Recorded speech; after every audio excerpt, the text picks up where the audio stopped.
Hello everyone and welcome to another episode of Kool KordZ. Today I want to talk about upper structures. Upper structures being the right hand, what you play in the right hand, when the left hand is playing, the lower structures. And I'd like to play the 1-5-1 if we're in C. And then I guess 3-7-3 is nice, or flat 7, or 6.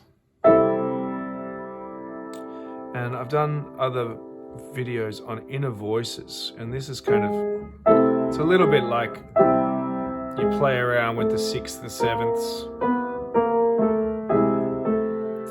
I'm just going to talk about the upper structures today of the 3-7-3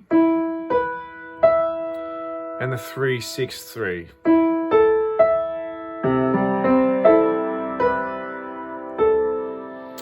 Of course, this sounds good if you go up the scale.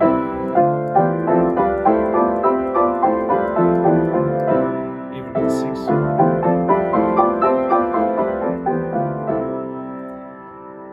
So it sounds pretty good. Other variations on that is that you can play minor. So minor 3rd, flat 7, minor 3rd.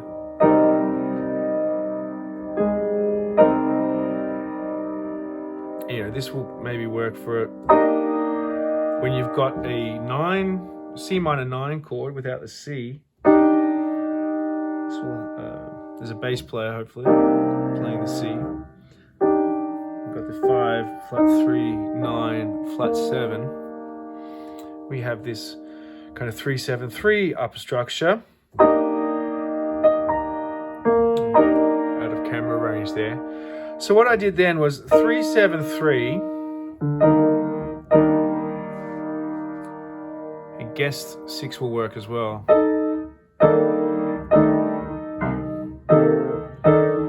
So these are great upper structures, and what you might want to do is you might want to invert it. So if you've got 3-7-3, maybe you want 7-3-7. So, and you guessed it, this upper structure is a combination of a perfect 4th and a perfect 5th.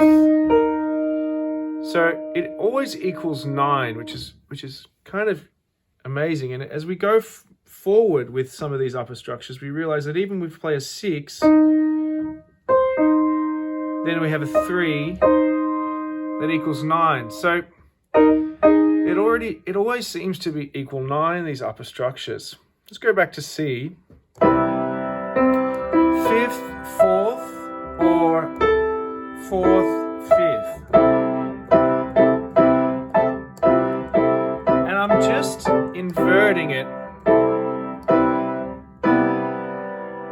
What's interesting now is after that inversion, if I then swap the 4th there and the 5th here for the 5th here and then the perfect 4th there, maybe I still have to keep the 3rd, but then I get the sharp 11. It's quite nice. What if I invert that? Then I get this. Maybe then I put the 3rd up there in the left hand. And that's an even. Then I can get further out by just keep fluctuating and inverting these 4ths. Just changing my structures based on the intervals. And then what's really interesting is this 9 it's sort of what piano tuners do. You sit and watch a piano tuner. They're constantly playing the 4ths and the 5ths and the octaves.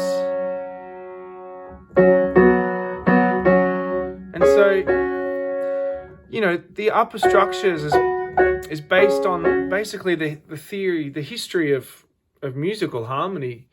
Watch Leonard Bernstein's lecture where he talks about fifths and how they how they then go into thirds, and it sort of develops from there. But it develops from early music comes from fourths and fifths, and I think that's what's so strong about these upper structures. So the next thing we're going to do with these upper structures is think about the tune 7 Steps to Heaven, which goes C, F, C, and then we've got our F7, 13, 9, and the camera's blocking the view, but there's a C up there. C, F, C. Again, 4th, 5th. And then I go to the same chord of the F, but 2 semitones down, 1 whole step down, 3rd, 13th, flat 7, 9. So using this as a guide, we can go 5-1-5, or we can actually switch the 9 and we can actually put, maybe we can make that the perfect 5th and the 4th, so we get this. So, or inversion.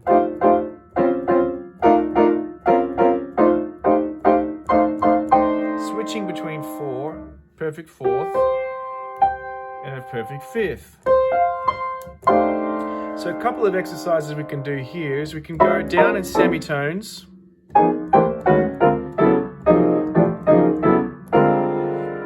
Or up in tones maybe is a good, it's really good to really try and see where these chords are. And hopefully you got a bass player.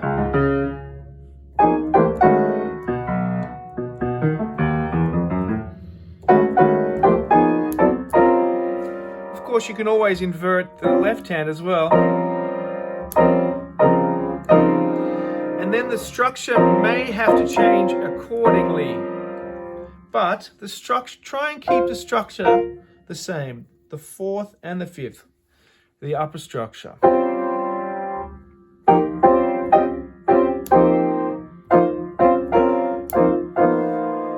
And then what I do is do the 7 Steps to Heaven in all keys. So I go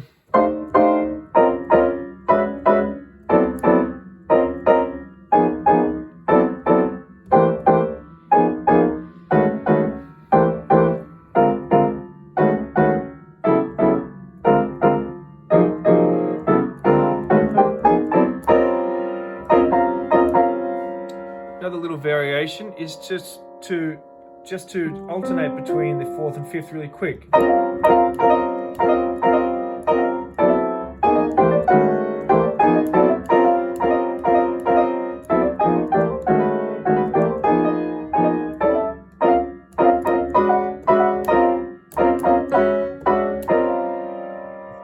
Another thing to know is that it comes from a perfect 4th, this kind of shape. Also perfect 4th, and then perfect 5th, with the 4th below, doubling the F. It's just this flat 7 that's getting in the way, which is not really getting in the way, it's just making everything kind of nice and 7thy. But that's what it sounds like without, which we can also think about without the flat 7, opening it up for this 6th language.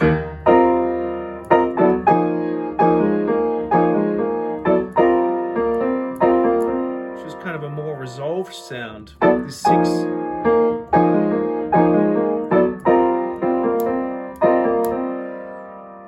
What else does it say here?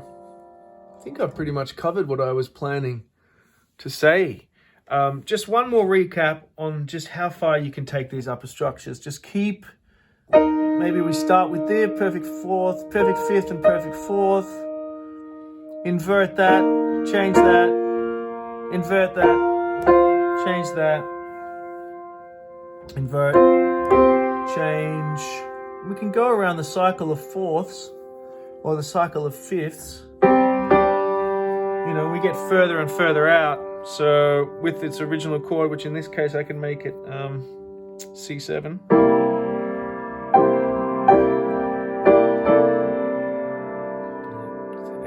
that sounds alright. We're getting further and further out now. Clashing sevenths. Some extensions there. So this is kind of how extensions are theoretically called. They're called extensions because we're really extending the keys here. We're going through the keys.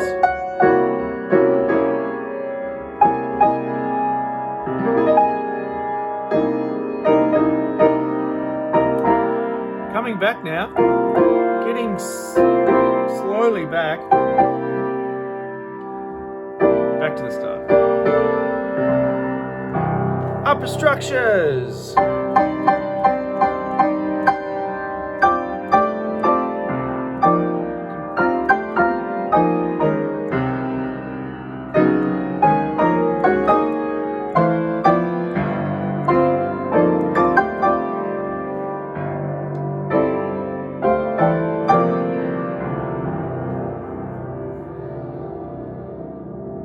So I hope you enjoyed that episode of Kool KordZ. Subscribe so I can get the notifications. Also, write me a comment on anything, questions, what you want to see more episodes on. I'm trying to piece everything together. All these are separate pieces into, I think, what is the complete package.